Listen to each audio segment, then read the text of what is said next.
But I think often coaching is, this is what Steve's going to cover really, is that coaching I think is overlooked within the role as a Scrum Master.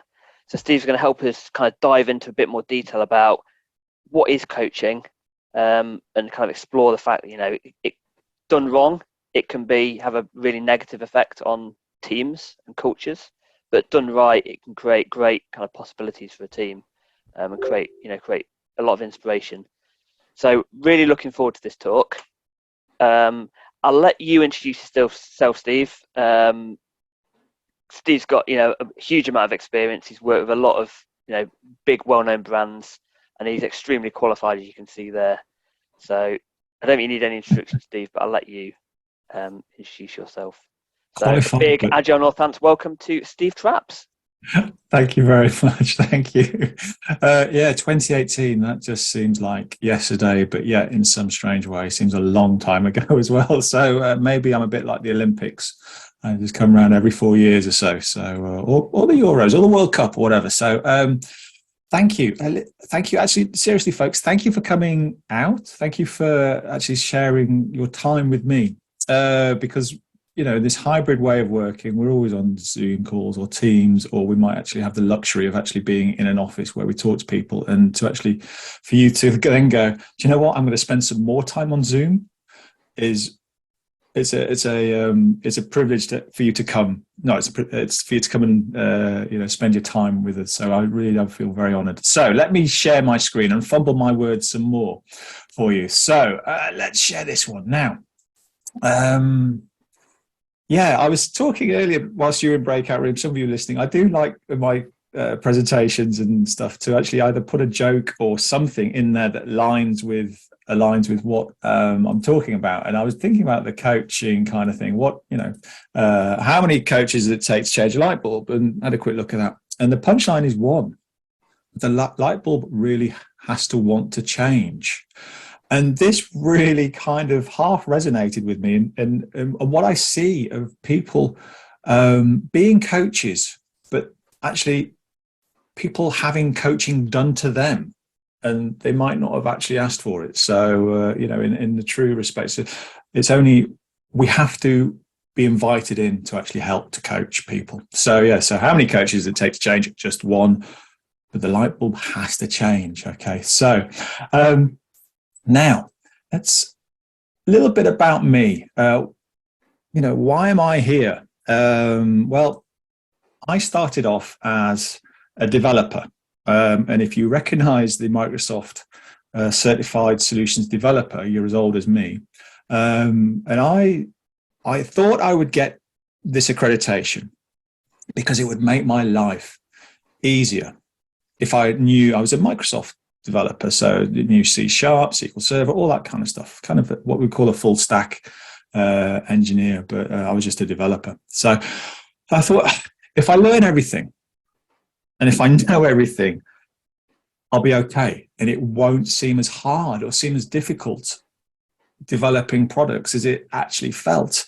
And I was an okay developer, but I wasn't the greatest one. So and it was this learning, and I wanted to actually make my life easier.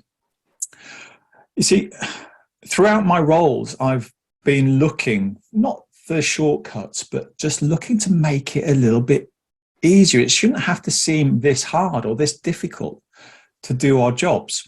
So, developer, and then thought I'd become an architect. So I started doing the TOGAF stuff and became an accredited architect. And I built various different high-performing websites and really, stuff out there that's still out there now, which is good. So I've been where you may well be now, in highly demanding places where under constant pressure and there's a high level of uncertainty. So not only have I been a developer, I've also been an architect. I've been a head of technology for Sky, which is a broadcaster in the UK. Absolutely hated that job. Actually, apologies if anybody's from Sky. It's a really great company. The role was just wrong for me. I was robbing Peter to pay Paul in Excel and taking plastic dollars from one project to another and all that kind of stuff. It just wasn't me. See, what I'm trying to do is get my passion out there to help people maybe work a different way. Maybe work in a way that they feel empowered and their values are honored, and it becomes naturally easy to work. And people who are in this situation I was in, and still am in some respects, feel tired, maybe disillusioned, and there has to be another way. So this is why I started looking at these things. So I'm a professional Kanban trainer with Pro Kanban. I'm a professional Scrum trainer with Scrum.org. So I wanted to learn, similar to that Microsoft thing, I wanted to learn, okay, this is how it's supposed to work. And I'll go off and learn how it's supposed to be done. But there was still a cog missing. It felt like it just wasn't working. You know, you listen to all the stuff and you read the guides and you do it all, but then on the ground, it still didn't work. And I was disillusioned. And I was thinking, well, maybe it's just the way that we're doing it. We're implementing it one way, but maybe there's something else. And there's a line that was just coming over in my head. I'm a Scrum Master, and I've put down, as Tom suggested, you know, put your role down. I put myself down as a Scrum Master. I could have put loads of other things: Scrum Master, Agile coach, professional coach, dad. There's always it's probably one of the hardest jobs to teenage girls. So I thought there's got to be a different way. And so I started looking into coaching, because, you know, we're going to talk about this in a little while, about the fact that a Scrum Master is a coach. One of the things a Scrum Master should be doing is coaching. So I thought, well, maybe let's have a look at that. So I started looking at what actually is coaching. You know, we talk about coaching. Oh yeah, Scrum Master coach you, and like, I'm going to coach you. And it's like something that we do to people. I thought, well, actually, I want to learn what actual coaching is. So I followed a route through Coactive, the CTI, Coactive Training Institute, which then led me on a path to become an associate coach, a certified coach at the ICF, so the International Coaching Federation. This is big stuff. And it enabled me to shift my mind a little bit, and I'm going to share that with you, hopefully. And the bottom bit, Scrum facilitators, I'm part of a group of other Scrum trainers and Kanban trainers in the UK, Netherlands, and also now in Singapore, bizarrely, where we've got training. And the way that we do this is we create an interactive learning experience, very much around a conversation. So this is where the Scrum facilitators differ a little bit. And it's something that's really core to me. And hopefully we'll share this over the next couple of slides, just to explain what's really important about getting the messages across. So what's my key message to you? What does that mean? Well, hopefully, I'm going to give you some things that you can take away. If you're an Agile coach, if you're a Scrum Master, and I can see, you know, that the various people have put their titles, their accountabilities on the Zoom there. This is an opportunity for you to think, how am I helping? How am I coaching? What am I doing? How am I helping people reach their full potential? Which is what a coach should be doing. You know, I'd like you to consider how you view coaching, how you could ignite the passion with an individual, a team, an organization. I'd like you to consider what coaching is and how you coach people. And along the way, I'll share some coaching tips with you. So, and I'm going to talk about my journey in the coaching thing and wanting to know a lot more. Now, I said I went on the ICF coach. I also went on a lot of Agile coaching, and I was given kind of a lot of tools to put in my toolboxes, and we use this approach, use that approach. But there was still something missing. It was almost like the engine was nearly firing properly, but there was still something just not humming. You know, if you're a mechanic, you can hear an engine hum, and it's like, yeah, that's just purring. That's nice. We weren't going through the mechanics. So you have to decide. Hello? Huh? Oh, I think that was a mute. Sorry, not mute. A conversation that's going on elsewhere. So, you know, when an engine purrs, it just didn't feel like that. I had all the things in place, but it wasn't purring. And that's what I was looking for. So I'm not talking about being a sports coach or a fitness coach. I'm talking about how coaching fits into Scrum. Okay. How you get that engine purring. So just for turning up, thank you. Here's some tips for turning up. Okay. So listen, or learn to listen without immediately wanting to respond. This is one of the things that I struggle with. It's I always have an opinion. And if I'm in a conversation with somebody, I'm already thinking what is I'm going to possibly say back to them, but I'm not listening, not really listening. And when you have somebody that listens and truly listens, you can tell.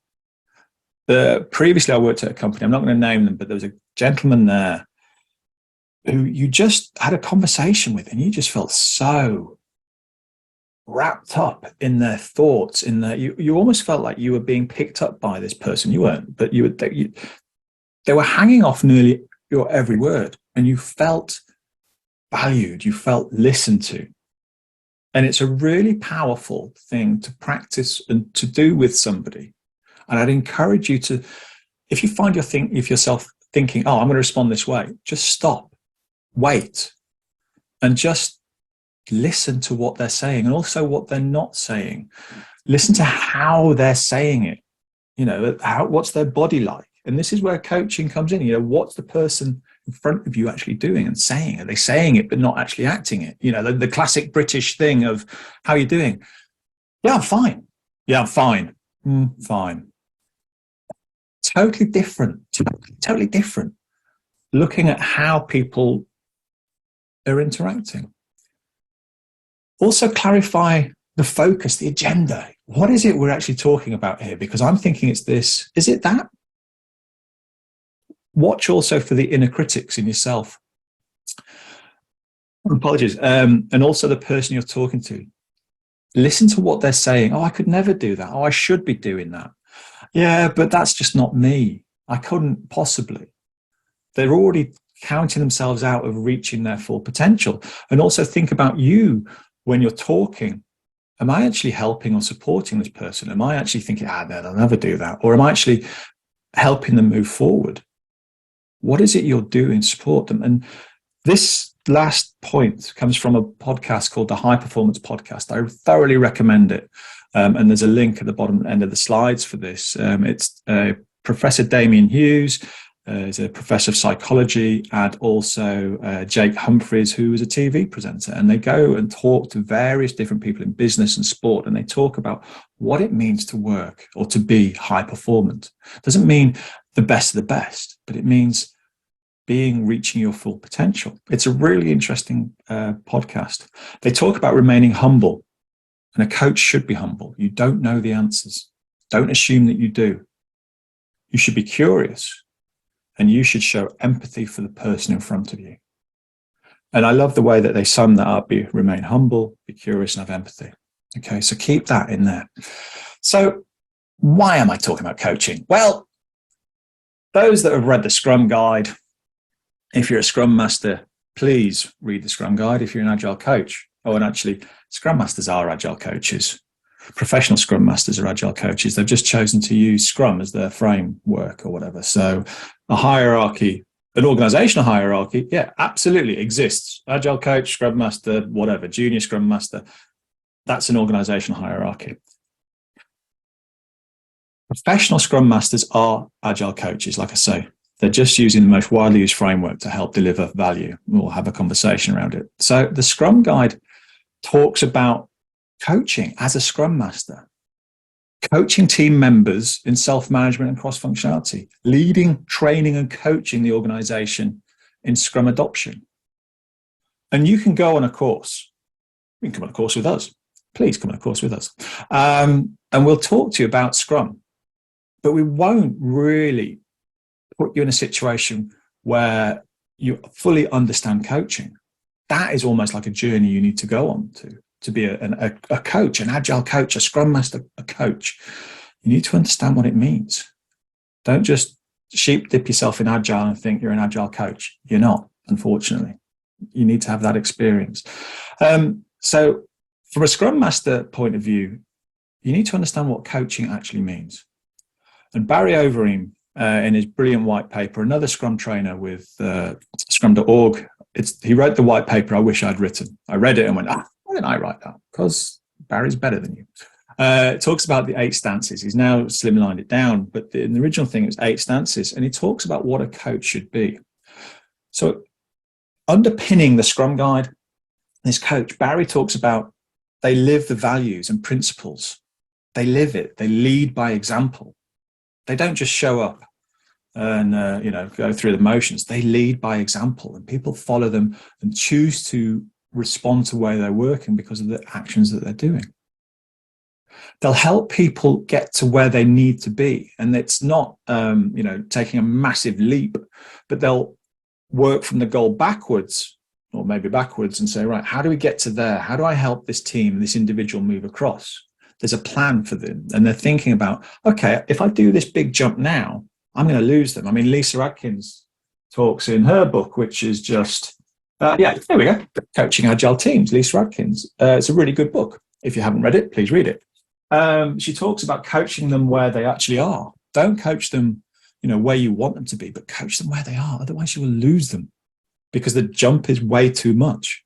So work out where you would like the team to be, their potential, where they could get to, and plan how you get them there on that journey, as long as you have permission to do it. Barry talks about staying calm as well. Look, we all work in high-pressured roles, in high-pressured environments. Staying calm when everybody else is losing their heads is a vital thing for being a Scrum Master, Agile coach. You're leading by example, and if you're running around with, it's all falling down, be careful.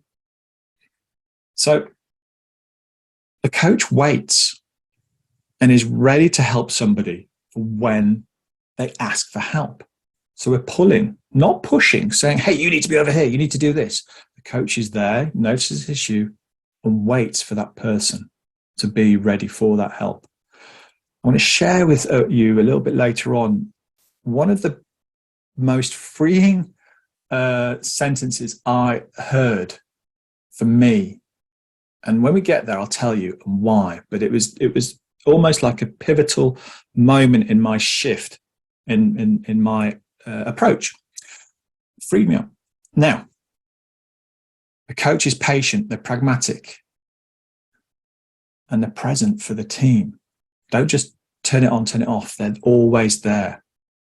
So if you're a Scrum Master, if you're an Agile coach, consider who you've worked with as other peers. Think about how they have reacted, what they're doing when they should be coaching. Are they telling somebody what to do, or are they helping somebody move along?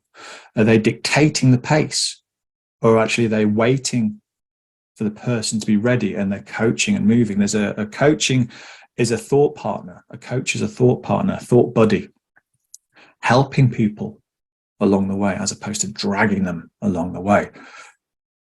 Dragging is probably harsh. It is, but I've seen, hey, we're doing an agile adoption. Bang, I'm going to pull you across. No, teams might not be ready for that. You don't know what's gone on. You don't know how much trauma they have experienced. Are they ready for this? Be where they are. It's a great coach. Be where they are. So what does the ICF, International Coaching Federation, and Scrum.org say about coaching? Well, the ICF defines coaching as partnering with the client, be where they are. And it's a thought-provoking and creative process that inspires them to maximize their professional potential. Maximizing their professional potential. It's not this airy-fairy doing these things. It's how does that make you feel? It's working with the client, because there's an untapped source of possibility there. How you get to that rapport, trust, being consistent in your behaviors and your values, being there for somebody. But it's partnering with them, not telling, not showing, it's partnering with them where they are to reach their potential. Scrum.org is very similar. Professional coaching empowers individuals, teams, and organizations. Empowers. It unlocks potential to discover their options, finding creative solutions for their own success. Again, coaching is not telling. That is mentoring, and that is something entirely different. However, we often think, I'm a coach, I should tell them how to do this. I'm going to talk a little bit about talking about switching between those stances. A coach doesn't tell. The coach helps that person move across or get to whatever so that they reach their full potential. So Scrum.org, Scrum, is in line with what the International Coaching Federation is talking about, people reaching their full potential. If you're a Scrum Master, that's what you should be doing, helping them to reach their full potential.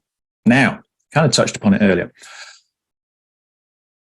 When you're talking to people, when you're interacting, so talking is better, interacting is almost like mechanical. When you're talking to somebody, think about which stance. What are you doing? Which mindset am I in? Headspace, mindset, whatever, headset. Am I in, I've worked as a consultant lots of times. Am I in consultancy mode? Am I in mentor mode? Am I in coaching? Am I in teaching? Does the person know which kind of mode I'm in, which stance I'm in? It's very easy, especially if you're used to telling people to be in consultancy mode all the time. So in consultancy mode, are fixed on the outcome. We're not willing to consider other perspectives. That's the path. That's what we need to do. I've done it before. Sheep dip, do that kind of thing. Resolving, not revealing problems.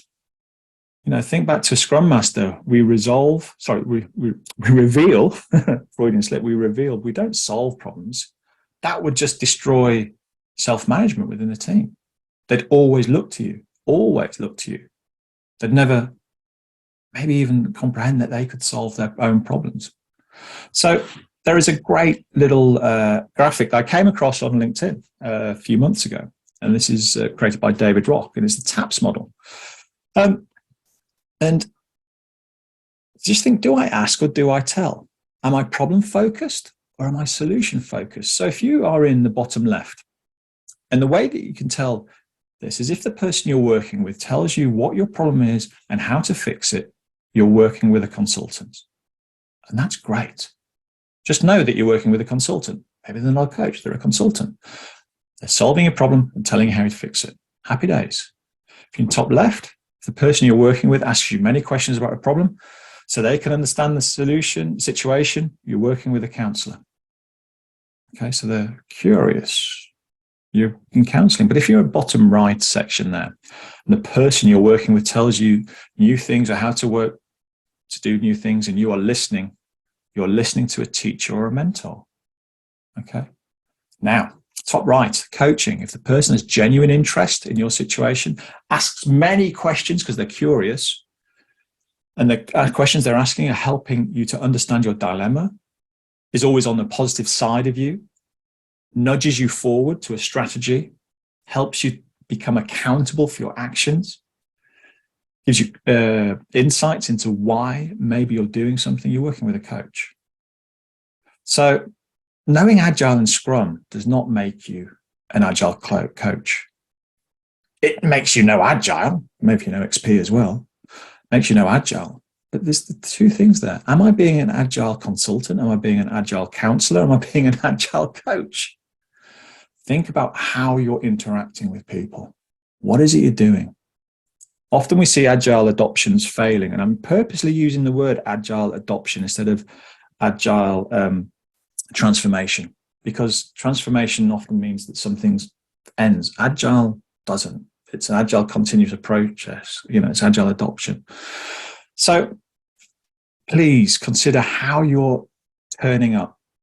And in a great book, The Extraordinary Badass Agile Coaching, by Robert Gellin. He talks in this about shifting, being really transparent about shifting between the stances. And he talks about similar kind of things about advising a consultancy and coaching and facilitating and those kinds of stuff, guided learning, teaching. And he talks in here and he says, when he's coaching, he will say, I'm going to switch. It sounds like you need some guidance here, and I'm currently coaching. Would you like some? Yes. Okay, fine. And you can make that clarity and say, look, okay, I'm going to switch between the two. because people then respect what you're saying, because they're not going, oh, well, I kind of came up with this idea and I felt like I was coached, or I was told into doing it. And I was in a coaching session. People understand, oh, I'm going to shift. Just make it transparent. And that's what we could be doing, just to carry on, or to help our people we should be helping reach their potential, so they understand what's going on. Just shift. It's a great book. Have a look at it if you have an opportunity. It takes you through some coaching dojos, different experiences, and he plays it back and says, oh, maybe you could have done it this, maybe you could have done it that way. Okay. But what we do need to be thinking is about being transparent about when we're shifting, because that's what we should be doing. One of the pillars of empiricism, which is just over my shoulder, being transparent inspection, adaptation. So think about how you show up as a coach. Think about how you're behaving as a coach. Are you behaving as a coach or a consultant or a teacher or whatever? Equally valuable stances. But does the person understand which stance you're in? Just make it obvious. So I'd like you to think also and consider morals, ethics, and values. Now, as far as I'm aware, there isn't one set of Agile ethics or code of ethics that we all adhere to. I've seen on various different websites, here's some Agile coaching ethics, and here's this one, seen this one, but I haven't seen anything. And I've spoken to Scrum.org about this, like saying, hey, why don't we have a code of ethics? I didn't really get a sensible answer back from them. So it's unfortunate. But I just wanted to highlight the differences between the three. So morals are rules set by culture and society. Most likely they haven't been created by you. However, they're personal to you and externally visible. Okay? So values are internal to you. And often when you're coaching people and you're talking to them, you'll hear their values come through. For me, I did a little exercise around values, and it's in actually Jeff. What's his name? Jeff Watts. Jeff Watts' coaching casebook. I've seen other coaches do it as well. And you take so many words, 50 words, and you keep halving them until you get to 5. And I got mine down to a couple of words. Well, I got down to 5. And you create a sentence out of it. And there was 2 words that really, at the time, annoyed me: professionalism and reputation. And I couldn't remove them because they were important and they're my values. And it was only through coaching I realized that's why I couldn't remove them. They were important, but professionalism, I value how people view me. I want to have a professional reputation. Is why I have maybe turned down work that I could have done, but chose not to. Maybe there's times when I've thought, actually, do I deliver a report? Do I deliver something that actually could potentially curtail my engagement with an organization? Or do I pull the punch? And from a professional point of view, I have to deliver the news. It's almost, I was going to say it's almost like being a doctor. It's not, nowhere near. But from a professional stance, I saw there's an issue. I have to deliver that issue. I have to deliver the report.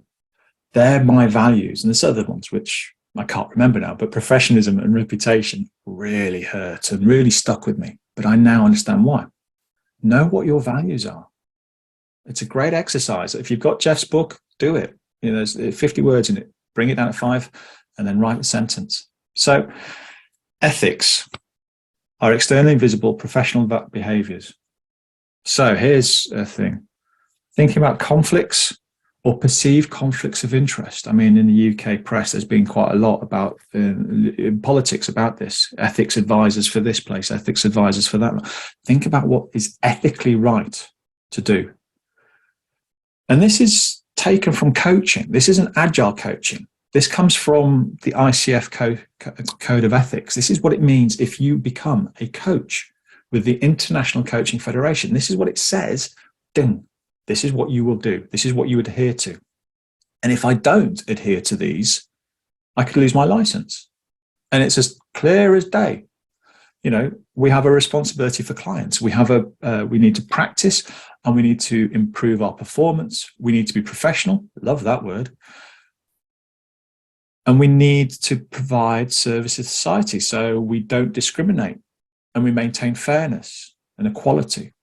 And that's the ICF. This is what it means, the code of ethics. This is how you should behave when you are a coach. Coaching clients, be confidential. Don't go off and, hey, do you know what so-and-so said? Yeah, I know, but there you go. And over a couple of beers and explaining what's going on. Confidentiality, coaching agreements. This is how we're going to show up. Building trust, building rapport. People trust you. You can start helping them reach their full potential. Teams start trusting you. You can help them reach their full potential because they know that you're not going to go off and go talk to management about so-and-so and so-and-so. You're going to help them. You're going to practice what you preach. You're going to often get qualified. You're going to talk about practicing. Well, sorry, I'm going to talk. You're actually going to practice, and you're going to keep on improving through qualifications by getting more experience, by doing those kinds of things. So we don't have a code of ethics that everybody agrees to within Agile. I haven't seen one where we're all signing up to it. We may have little camps, but using the ICF code of ethics is a pretty good first start, especially if you are an Agile coach, if you're a Scrum Master, if you in that area. How do I show up? What will I do? What won't I do? Consistent behavior. So, what does it feel like when you have a coach? So I have a coach. As a coach, I have a coach. It's kind of that thing where, how do I continue to improve? Someone is on your side. And thinking back to the times when I was learning about, TOGAF and Microsoft stuff, and a date of the 29th of May 2004, when Arsenal's website moved from ITV infrastructure to Sky infrastructure, and I made a promise in January, that we were going to move it across, and I moved absolutely heaven and earth to do it. We did it. It nearly killed me, and I nearly had to leave the industry that I had built a degree in and all that experiences and gone to university for and all that kind of stuff.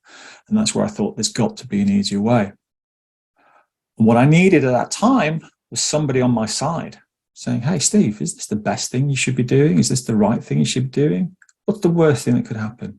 Having that thought buddy, as opposed to me just plowing on and on and on, pushing this stone forward. Somebody on your side, somebody that's going to hold you accountable. Somebody that's going to recognize your full potential. Okay. That's what I needed, and have needed other times as well along my career. So I've had coaching conversations as a client where I felt absolutely drained, so tired, but totally inspired for change. Totally inspired. It's like, oh, yeah, but it's the right way to go. Let's do it. I feel knackered. Right. Okay. Let's have a break and let's go. But because that person, that coach, is asking those difficult questions or putting you into situations which you probably shy away from because you know it's going to hurt. And the role of the coach is not to shy away from that. It's to address what's here. So when you have a coach that is behind you, pushing you forward, helping you, pushing forward's wrong, helping you move forward, it feels empowered. Hey, it's not as bad as I thought it was. I've got a different perspective. I've got focus now. I've got some positive steps I can take forward, and I've come up with them myself. It's not the coach has told me. I actually believe these things, and this is where we're going to go forward. I'm probably more connected to why I would behave in a certain way. I noticed that you snapped when Pete said this kind of thing. What was going on there? I can see why I reacted. I was under pressure because of whatever reason. I can understand why I reacted a certain way. I'm accountable to myself for my actions. I'm a runner. I do park run, which is a 5K run every Saturday. And I'm trying to lose weight as well, but that's a different story. But having that accountability of actually going out and doing some running every Saturday is actually really helpful. I've made myself accountable. I want to go do it. I could not stop. I could stop doing it. But the fact that I've said, no, I'm going to do this. It's what I want to do. So everything of this is pretty the best thing you could put in one of these big things. Why Could not? everyone, I think it's someone on. I think it's someone not on mute. Could everyone just mute, please? There you go. But Sorry, lovely, thank Mario, you. I just muted you. So I feel listened to. I feel appreciated. I'm in control. I'm growing. I'm moving from a fixed mindset to a growth mindset. And I feel tired. It's one of the great things when you come out from a session, you feel, wow, I do feel tired, but I feel engaged to actually improve. So having somebody on your side helping you and talking things through, having that coach as an individual or as a team is a really powerful thing to have. The engine starts purring. Think back to what I was talking about where it was misfiring. The engine is purring. Not all the time, but it feels like it. So what does it feel like if you've got a professional coach in an organization? Imagine the potential for your teams to have a person available to them that can help them reach their full potential. Imagine having somebody helping individuals align behind goals, or people actually understanding what their goals are and why. I often see that in Agile teams. I don't really understand why we're doing it, but hey, we're story pointing stuff, and forget story pointing, stop doing it, please. Do other stuff. But not understanding the why, understanding the goals of what it is they're doing. And a team that's working closer together, more focused, having more ownership about their accountabilities and how they're going to deliver, because they're not being told what to do, because they're coming up with the ideas. An empowered team. Fancy that, self-management. Gaining insights into why things may not be working their way. And the fact that life is difficult at times, and what can they do on there? Imagine the conversations you would have in a retrospective about that if you have somebody in your organization, within your team, helping people to see these insights. Not because they've been there and done it, just by the fact that they are there and asking questions and holding people accountable for their actions. Scrum Master, Agile coach. People and teams working through issues together as a collective group of people. Imagine that. Imagine having those teams empowered to reach the potential. Imagine the Agile adoptions that we'd be doing. We wouldn't be churning. We wouldn't be going, this Agile way of working really doesn't work for us. The engine would start to purr. The engine would start to purr, and you have people reaching their full potential. So, my journey to coaching. So what did I do? I asked around and ended up going through an organization called Coactive. And they talk about understanding the doing and the being, two things together. Doing, why am I doing something, and what's happening to me? Understanding what's going on. And I had some issues with this. The fact that, I call it the frou-frou stuff. I'm 50 in April. No, I know. I still got those looks. But there's just conversations I didn't really want to go into and talk to people in certain ways. I'm from the north of England. It's not a way that we normally talk, but it was a really interesting insight into my makeup of why I found that uncomfortable and how I got over it. So through coaching, I'm going through various different syllabuses and things like that. I understood what actually true coaching is. It isn't that do this, do that. That's mentoring, possibly teaching, depends. But 100 hours of training, 100 hours plus of coaching, actual 5 paying clients, helping them on any topic. It could have been an Agile topic, could have been work topic, could have been what was going on in their lives at the time, but actually helping them through, learning to work with my own self-management. I'm a fixer. I create software. That's where my head is. And, I fix things. I'm a dad. I love fixing things. But actually, I can see the problem, so I'm going to go fix it for you. That's not what we do as a coach. So understanding that, actually backing off. They just can't see it there. So I found myself saying strange things or things I wouldn't have said, you know. How does that resonate with you? How's that, you know, that word resonate I would never have used before. But what are you experiencing right now? What's going on? You're looking like, you know, looking at their body language, looking what's going on. You look like you're a little bit disengaged right now. What's going on? Just calling it out. Yeah, maybe it's me, maybe it's not. Those kind of things. Holding and learning to hold people accountable for their actions. Hey, you said you were going to do this. What happened? You didn't do it. Okay. When could you do it? Those kinds of things. Starting conversations with, I'm curious, what's going on here? You know, is it okay if I ask some questions? Instead of just assuming because I'm a coach, I'm going to ask some questions. Is it okay if I ask some questions? And if they say no, absolutely fine. Okay. We'll come back to this a little bit later.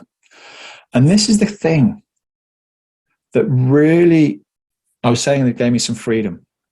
It's the saying, okay, you're not ready for that yet. A couple of times in my career, I've tried to force things through, you know, as a Scrum Master, a trainer or whatever, just saying, oh, they need to just do this. They need to be in this. They need, and these, however many words, okay, you're not ready for that yet. Liberated me. I felt up until that point, it was my fault that we weren't doing that way. It was my fault that they hadn't understood. It was my fault. Blame coming my way. Hearing, okay, you're not ready for that right now. It's like, okay, it takes it off me. It puts it on to that person or that organization, that group of people. And it was something that, like I say, it was liberating for my mind shift to think, when you're ready, I'm here for you. You're just not ready for that conversation right now, but I'll help you get there. So that was what I really, like I say, it really helped me shift the way that I think.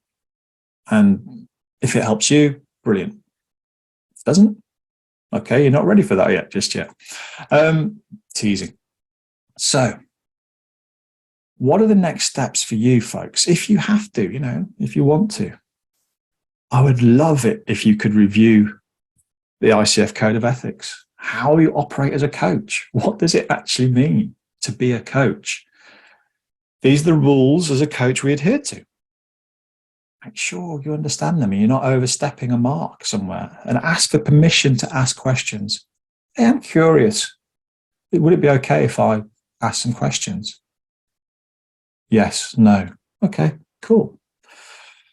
Be transparent when switching between the stances. Hey, it seems like actually what you need right now is some mentoring. Would that be okay? Yeah, I need some help. Okay, cool.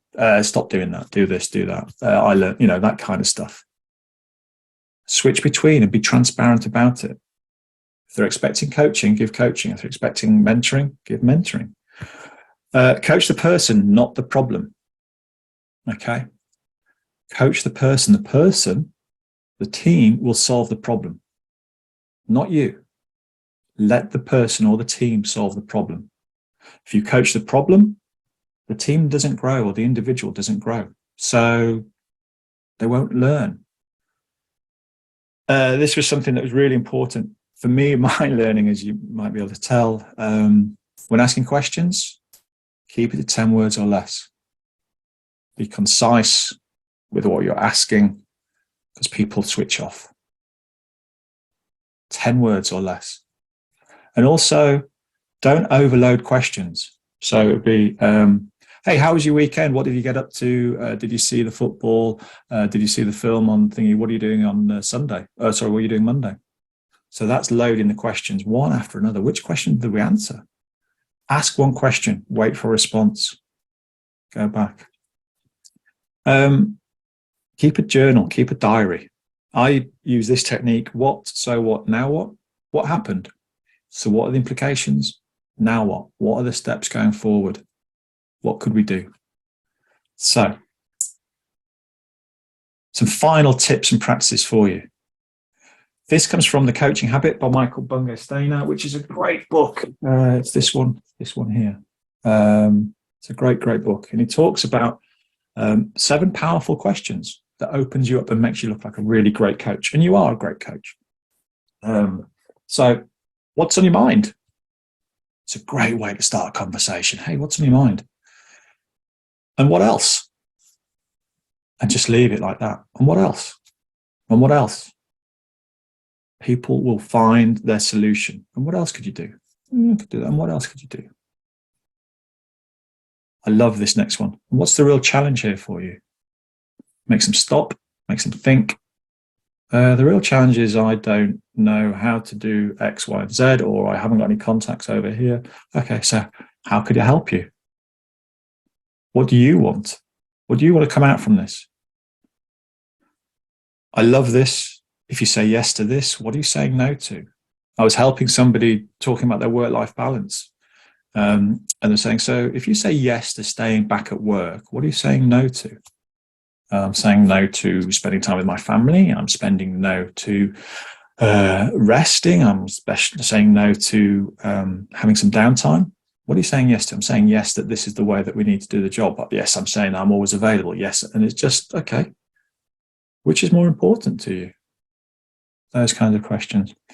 And the final thing, when you have conversations with people, ask this: what was most useful for you? What are you taking away? Especially, here's a tip, especially if you're a contractor, contract coach going into an organization. What was most useful for you? People start remembering, there was that time when Steve said this, and there was that time when they did that, and there was this time. Starts building up those pockets full of gems that are associated with you. What was most useful for you? And also, if nothing is useful, equally valuable. Okay, nothing was valuable. We had a great conversation though. So have a look at the book. It's a really interesting, really easy read as well. So folks, I just like to say thank you, especially because, like I said at the start, you have given your time up to be on another Zoom call again. So thank you. If you want to contact me, those are my email addresses and stuff, and LinkedIn. Please feel free to link in. If you fancy having a chat about anything, that's the calendar link that I use. So my calendar is totally open to you folks. If you want to have a chat about coaching, if you want to have a chat about Kanban, Scrum, whatever, happy to do so. Like I say, I'm part of the Scrum Facilitators. We do a monthly podcast. So have a look at what we're talking about on there.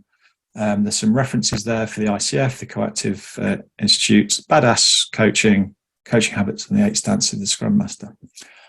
And again, thank you. Thank you for listening. And that's my conversation around coaching. Fantastic. Thank you very much indeed, Steve. I can hear a rapturous virtual applause. So it's very hard to show appreciation virtually, as you know. So I know everyone's really appreciative of that fantastic talk. Thanks so much, Steve. I took a lot away from that. Thank you. There's a few questions that have come in on chat as we've been going. So I'll just kick off with one that's come in, and then I'll open the floor up for anyone to ask a question themselves. So the first one that came was from Mohammed. So the question is, why can't one switch without making it apparent or transparent? It's just so that people understand when you're talking to them that actually, am I coaching you or am I mentoring you from the suggestion point of view, because they may choose to do different things with that bit of information. Just so that you're making it transparent, that's all. You're just making it clear that I'm now switching between a coaching stance into a consultancy stance, and just from that point of view. And it could be that they can tell by the way that you talk or the way that you shift or something, but just make it clear. That's all. Steve, if I can just add, I see the perspective. However, I'm not sure I follow the fact that it's important for the other party to know. I value the fact that I need to know when I'm swapping stances or changing my hats. Yeah. It was just more the fact that if you're the recipient of that information, am I telling you as a professional Scrum trainer, this is what you should be doing? Or am I telling you as a coach, this is what you should be doing? Because as a coach, you'd be like, oh, okay, yeah, that's quite nice. Or I'm a Scrum trainer, I'm saying, no, you need to have a daily scrum every day so that you monitor your progress towards the sprint goal. And they go, yeah, but you're kind of coaching me there. And that was just kind of, it's switching between going, no, I'm taking the hat off as a coach. I'm now telling you as a trainer, this is what you should be doing, kind of thing. And just make it transparent, make it clear. So try it and see if you get a different response back. Great, thank you. No worries. Great, thanks for that question, Mohammed. I'll just take another question before we go on to other questions that came in on chat. Were there any questions that people want to ask in person? I can't see any hands at the moment. I don't think. Yeah, no hands. Stick your hand up. Stick your hand if you want to ask a question. I'll come to you next. So Taz has asked a question, Steve. Should coaching always involve a coaching agreement? Professional coaching, yes, I would say always, because then what you're doing is setting out the agreement between you as a coach and as the client. The fact that if a client turns up and, well, basically if they don't turn up with a topic or focus, they need to show up. And also, it's also how do you, as a client, want me to respond as a coach? It's talking about, actually, do you want me to be do you want me to go, yeah, life's tough, or actually hold you more accountable than you would do yourself and be forceful with you, call you out if I believe that actually you're, excuse my French, bullshitting me, or trying to, actually, sorry, scratch that, pulling the wool over my eyes, I suppose is the better way of saying it. How do you want me to call you out on this stuff? Do you want me to just blurt? Actually, how do you want me to do this? Do you want me to wait until you finish talking? Or do you want me to just interject when I think it? So having that coaching agreement, and like I said, working in partnership, which is what coaching is. It's understanding that this is a relationship. It's not something that's being done to somebody. This is an agreement. You are agreeing to show up. You're agreeing to actually listen and partake and turn up. And me as the coach, I'm agreeing to actually be your biggest supporter. And also maybe your biggest critic, depending on what you need. Does that help? Okay, cool. Hopefully that answers your question, Taz. If there's anything else you want, feel free to unmute. On the chat, Taz was just clapping. Right. Thanks, Steve. Right. Yeah, thanks, Steve. Oh, I was about to speak. Sorry about that. Should have. Keep going. Okay, no, don't worry. Keep going. Great. Yeah, thanks, Taz. Yeah. Was there anything else you wanted to ask? Yeah, actually, Steve, I was thinking about it from the perspective of the Scrum Master role in an enterprise organization. Would Scrum Masters who are taking on a coaching stance, if they're going to stay in a coaching engagement, should they be expected to create a coaching agreement? So here's an interesting thing. So if you are a Scrum Master coaching, if the organization has already agreed that you're going to use Scrum, that agreement is already implied, the fact that actually we're going to be talking about Scrum and I'm going to be calling you out on it. This is where it starts getting a bit difficult when organizations go, yeah, we do Scrum, but we do Scrumish. And it's just like, well, actually, when you say Scrumish, what do you mean? Oh, we do this, but we don't do that. We have, those kinds of things. So what I do with teams is talk to them and say, look, how do you want me to be with you? And it's not I wouldn't say it's a formal coaching agreement, but I'm going to say, look, this is where I'm going to come from. This is where I'm going to be. Please, I'm going to be transparent. I'm friendly. If there's something that you need more from me, talk to me. I won't know until we start this conversation. But because there's the whole coaching as a Scrum Master, and there's like professional coaching, and that's a different relationship. It's talking about the engagement that people have brought you in to do. If you're a Scrum Master, they've brought you in to, hey, we've all read the Scrum Guide, hopefully. Scrum Masters is there to make sure that Scrum is understood and enacted. It's a process. So if you're there as a Scrum Master, that's the implied position that we're doing Scrum. So therefore, I'll be talking about Scrum. That kind of thing. Does that help? Thanks, Steve. Great, thanks, Cool. Steve.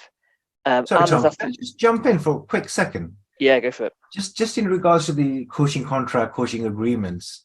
So I'm external, for example, and I get called in to a client to say, come and coach some of my Scrum teams to do X, Y, and Z and achieve some of these outcomes and stuff.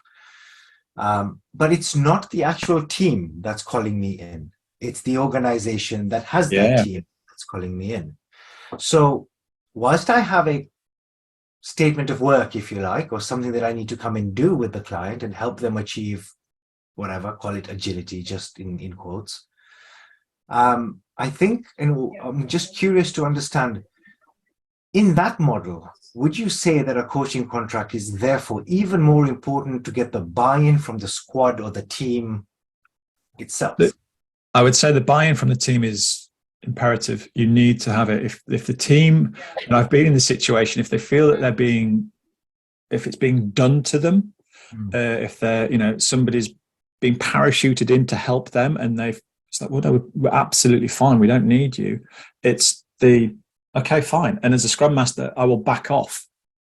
And then I start building up rapport, hopefully start building up rapport with the team and see that, hey, I'm friendly and, I'm going to look and one of the first things I do is actually sit and look and watch what's going on, understand the interactions, start building up rapport with people.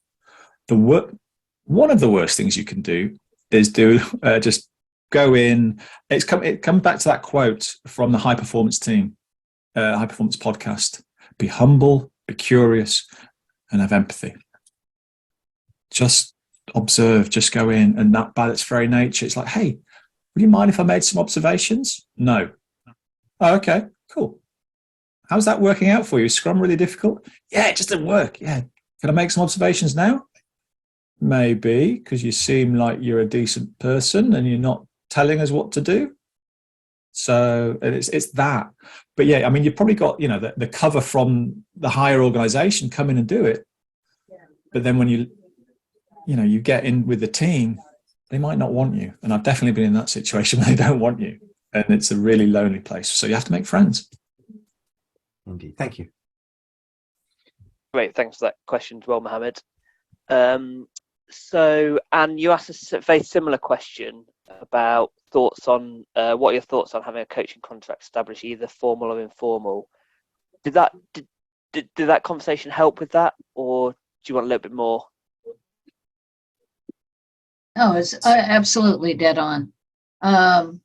There's a number of folks that I've been working with who have, I'll call it sort of an informal charter, but as technical coaches to support an organization, but they've never really thought about, well, what are we getting into and why? And how can I support them? So I was just looking to see what your thoughts were, Steve, since you kind of danced around a lot of the concepts, but didn't use specifically that word or that technique as a start in. Yeah. So thanks a lot. No worries. Thank you. Lovely. Thanks, Anne, for the question. I can't see any other hands up at the moment. I don't think. There is one other question here, Steve. Will the copy of the slides be shared afterwards? So yeah, yeah, more than happy to. Great stuff. The video will be shared. We'll get the video edited and we'll get that up on the YouTube channel as well, fairly soon after the event. So you'll be able to see the slides there as well, and we'll get slides of you as well, Steve. That's okay, and we'll share them around. Absolutely fine to do that. Yeah. So I think that is all the questions that have come in via the chat. Did anyone else want to unmute themselves and ask a question themselves before we finish this evening? Yeah, Tom, I have one more for Steve. So, Steve, you talked about self-reflection, right? How do you self-reflect in these engagements or when you're coaching? In what way do you go about it? I think you mentioned something, but I think I might have. I use a technique. It's actually a liberating structure that I've used with teams, but also it's the 3 whats. What happens? So what does that mean? And what does that mean? What do we need to change? Kind of thing. And do you know what? I'm going to be very vulnerable. I'm probably my own worst enemy here on reflecting absolutely everything that I think goes wrong and every interaction that I have. And funny enough, it tends to be when I'm running. I'll think about conversations that I've had. Could I have done it better? Could I have handled that situation better? Did I rush in too much? Did I do it? And it's just finding time.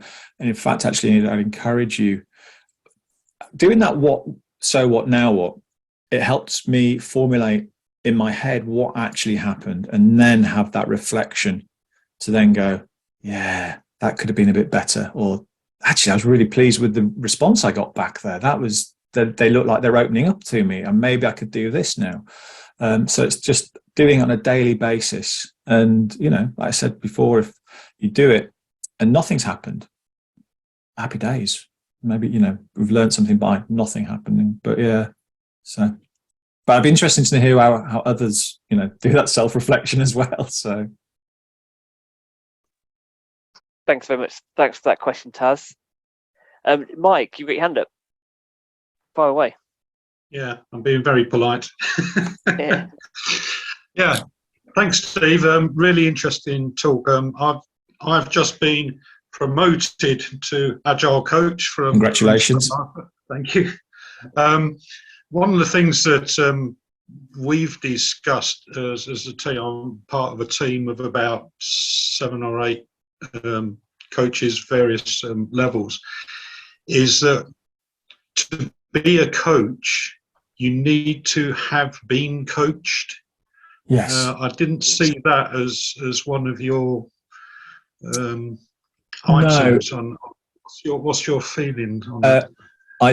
Yes, I totally agree with you. So that you've had that experience of actually being coached and understand what the power from it is.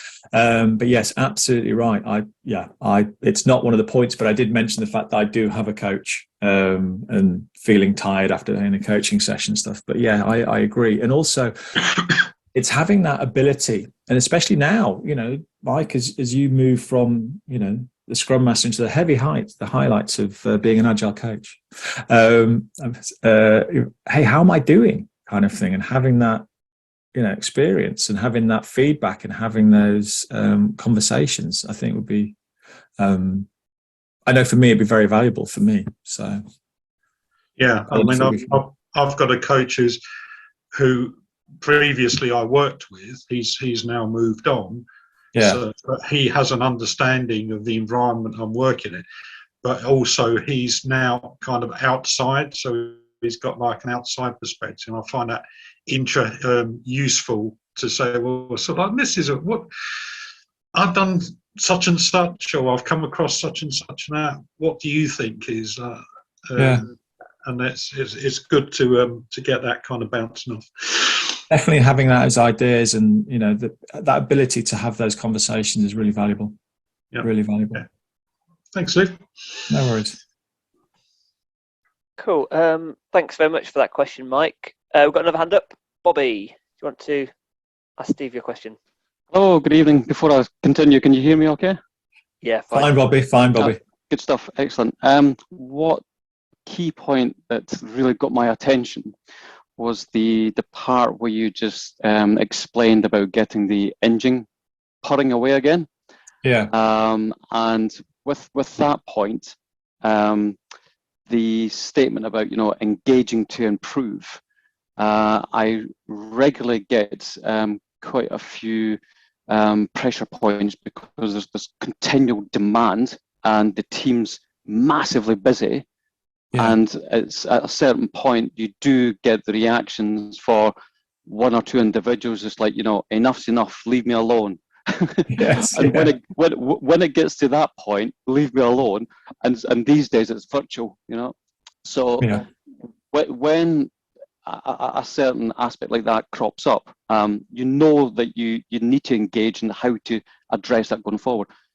Is it best to let them calm down and get their pressures lowered a little bit, or do you contact them straight away and just say, let's deal with this while the iron's hot, as it were? From my experience, and being on both sides, I would tend to wait. Don't jump straight in. Don't. It would be because you'll get probably a shotgun retort back to you. So wait, hey, just say, I'm here when if you fancy a brew. Start the conversation that kind of way. Just so that they know that people are available, but they're not there. Sorry, you're not putting more pressure on to do it. So yeah, I would definitely make yourself available, but not in their face. Yeah. So I normally reply saying, we need 5 minutes, but when the time suits, sort of thing. Yeah. That's it. Look, let's catch up a little bit later on, that kind of thing. But I would appreciate a chat with you just to make sure what's going on, kind of thing.